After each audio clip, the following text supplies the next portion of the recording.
the headlines tonight, Hong Kong rail enthusiasts flock to Shenzhen to try out a southern section of Shenzhen Metro Line 13, operated by MTR Corporation, as services go live today. Quality Tourism Services Association says the spending power of mainland tourists is normalising rather than weakening. And in Japan, weather forecast expects that heavy snowfall will hit an extended area on New Year's Eve.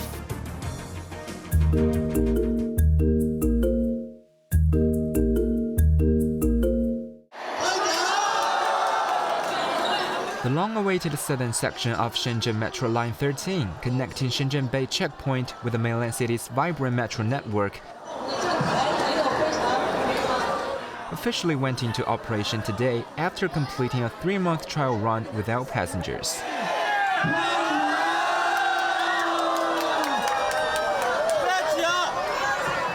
A large group of metro enthusiasts from both sides of the Shenzhen River eagerly waited at the station early in the morning, celebrating the official launch and vying to be the first hopping aboard the brand new train. This Shenzhener said he's a cross-border commuter, and this new line will significantly reduce his travel time. For Hong Kongers, the new line helps expand their adventure map northward. This man said he used to mainly take Hong Kong MTR to Futian and Luohu in Shenzhen. Although the new line has yet connected with the MTR network, he remains hopeful that one day it will be a seamless experience. Once travelers cross the checkpoint, it is just a short 1-minute stroll to the metro station. From there, they can easily transfer to various destinations like Luohu, Futian, and Bao'an, all for a fare of just 3 Chinese yuan. Or they can continue their journey further northward on the train, reaching as far as Kaohsiung Station. This southern section boasts a total of 16 stations, with 7 first beginning operation from 6:30 a.m. to 11 p.m. during the initial phase. This also marks the second railway line in which Hong Kong's MTR Corporation is actively involved in Shenzhen operations. MTR Shenzhen said they're recruiting a group of experienced staff from Hong Kong, Beijing, and Hangzhou to better serve the passengers. Quentin Yang, Cable News.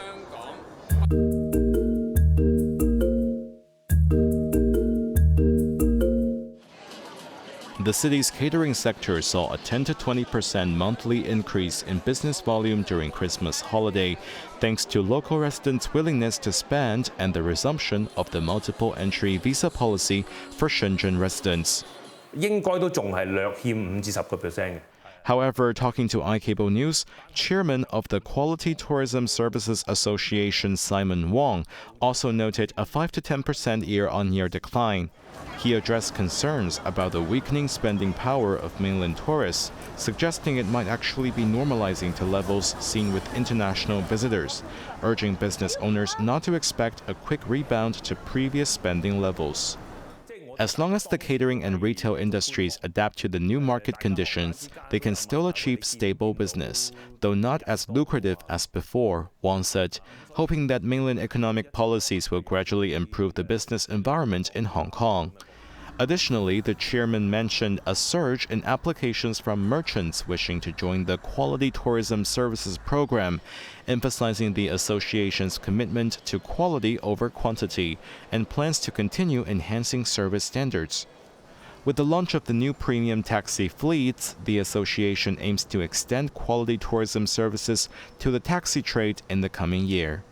Furthermore, the association is seeking to promote Islamic dining, encouraging more restaurants to obtain halal certification, which could help open markets in the Middle East and among Islamic customers. Jeremy Zhu, Cable News.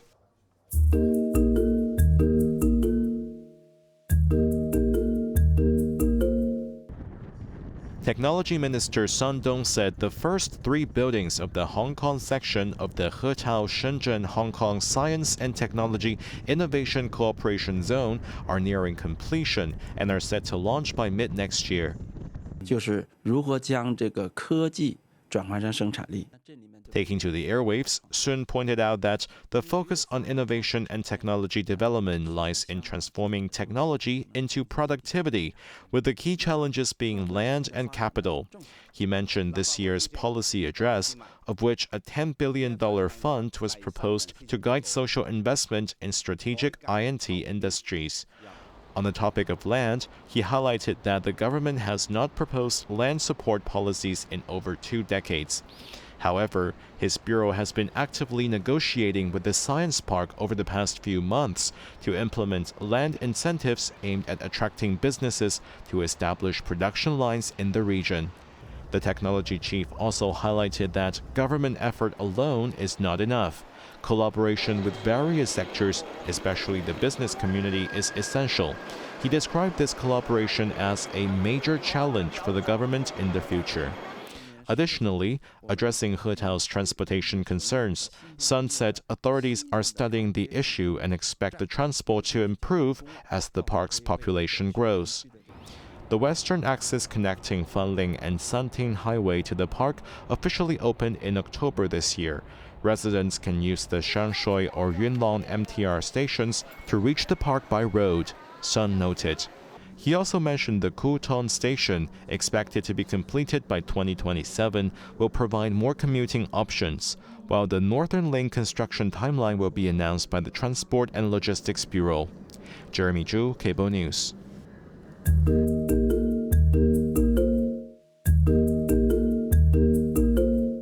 Hong Kong drivers can soon apply for their international driving permit at self-service kiosks and get the certificates on the same day, which will save them up to 10 days of waiting time after applying online or queuing a long line at the Transport Department's licensing offices. The Transport Department said 2 kiosks will be available at its Admiralty and Changsha 1 offices starting January 13, 2025. Eligible applicants holding a valid Hong Kong driving license or one expired within the last 3 years, along with a Hong Kong identity card, can make reservation through the IAM Smart Plus online application system. Each kiosk will accommodate approximately 32 applications daily, according to the department. Upon approval, drivers can visit their reserved kiosk during the designated time slot to submit their application. The entire process is expected to take about 15 minutes, although an IAM Smart Plus account with a digital signing function is required. Applicants will be notified by text message within 1 hour at the earliest to collect the certificate. The authorities are also considering expanding the self-service kiosk service to additional licensing offices in the future.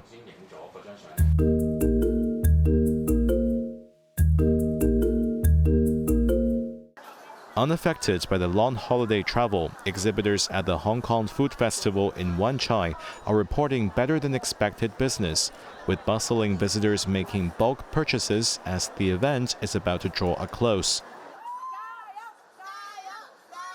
One stall drew crowds with a spicy fishball challenge, attracting foodies eager to participate. This woman shared that she spent over $3,000 on abalone, mushrooms, sea cucumbers, cordyceps, and dried mushrooms, wanting to support Hong Kong's economy.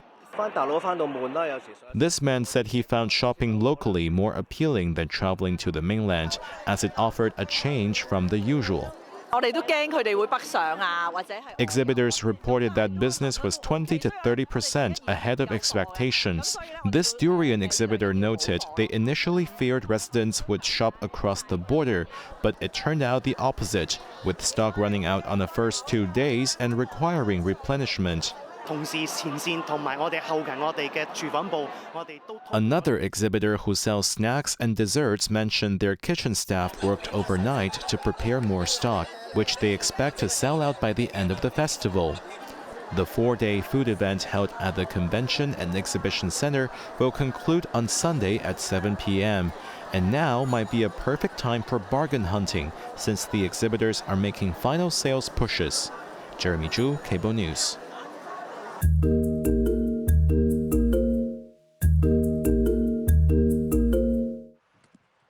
Heavy snow is forecast for eastern Japan and mountainous areas on the Sea of Japan side of western Japan through Sunday.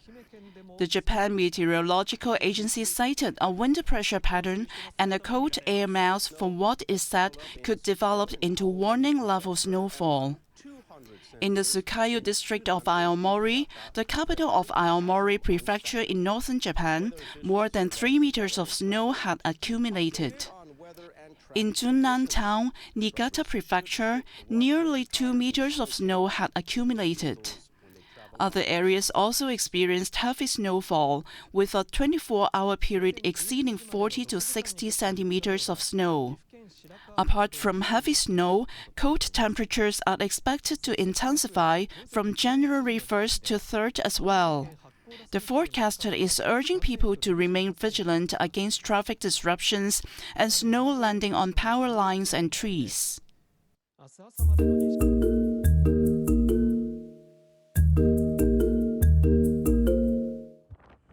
The Azerbaijan Airlines plane that crashed and killed 38 people was probably downed by a Russian air defense system, a United States official has said, after an Azerbaijani minister also suggested the plane was hit by a weapon, citing expert analysis and survivor accounts. The Embraer 190 passenger jet was en route from the Azerbaijani capital of Baku to the Russian city of Grozny on Wednesday, but unexpectedly changed course from an area which Moscow has used air defense systems against Ukrainian drone strikes in recent months. It finally crashed around 2 miles from Aktau in Kazakhstan after a failed emergency landing. White House spokesman John Kirby noted early indications of Russian involvement, but acknowledged the assessment was based on expert speculation. The assessment echoed with that of Rashed Nabiev, Azerbaijan's Minister of Digital Development and Transport, saying preliminary conclusions by experts point at external impact, as does witness testimony. The type of weapon used will be determined during the probe, Nabiev said. Injuries found on survivors suggested shrapnel or bullets may have caused the harm, local health authorities said. Survivors also reported hearing explosions while circling around Grozny. As pressure continued mounting on Russia, the head of its aviation agency responded, saying Grozny's airspace was closed due to Ukrainian drone activity before the crash. He added that they offered the pilot an alternative spot to land, but refrained from addressing statements blaming air defenses directly. The investigation into the black boxes is ongoing to determine the exact cause of the incident. Quentin Ya, Cable News.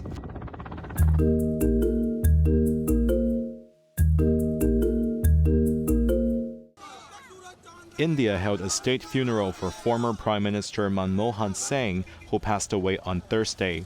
Singh's casket was escorted by an honor guard to the Indian National Congress headquarters in New Delhi, where a large number of party members and the public paid their respects and laid flowers. The hearse then transported the casket to the crematorium. President Draupadi Murmu and Prime Minister Narendra Modi also attended and laid wreaths. Singh, India's first Sikh Prime Minister, was honored according to Sikh traditions, which typically involve a funeral within 3 days and cremation, followed by the scattering of ashes in a river or sea. Authorities had earlier announced a 7-day national mourning period for Singh, during which all cultural and entertainment activities will be cancelled and government buildings across the country will fly flags at half-mast.